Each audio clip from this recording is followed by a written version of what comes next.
खैपुर भरिसां दाराबाहर शादी शहीद ऐं ॿियनि इलाइक़नि में वणनि जी पोखाई शुरू। उन मौक़े ते सीआरपीएफ जी फील्ड इंचार्ज सुबतार हुसैन धारे जो चयो आहे त सिंध हुकूमत जे तावन सां सखर डिवीज़न में वणनि जी पोखाई जी शुरूआति कई वई आहे, जेका डिवीज़न जे 4 ज़िलनि जिन में खैपुर, सखर, घोटकी, नौशरो फिरोज़ शामिल आहिनि, जिन में हर महीने 1500 वण लॻाया वेंदा, जिन में अंब, तूत, ज़ैतून, टारी ऐं ॿिया शामिल आहिनि। हुन वधीक चयो त सालिया पट जो इंचार्ज आहियां ऐं फोकल पर्सन मूंसां गॾु आहिनि, इन्वायरमेंटल जी सां गॾु आहे ऐं असां इब्तिदा शुरू करे छॾी आहे।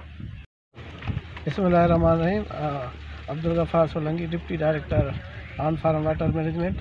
ही प्रोजेक्ट सिंध गवर्नमेंट जो आहे। सिया प्रोजेक्ट में असां ही ट्री प्लांटेशन मुहिम हर साल थींदी आहे, हिन साल बि शुरू कई आहे। मज़ीद ख़बरनि ऐं तफ़सीलात लाइ विज़िट कयो असांजी वेबसाइट www.awamiNewsHD.com ऐं ॾिसंदा रहो अवामी न्यूज़ HD। मज़ीद ख़बरनि ऐं तफ़सीलात लाइ विज़िट कयो असांजी वेबसाइट www.awamiNewsHD.com ऐं ॾिसंदा रहो अवामी न्यूज़ HD।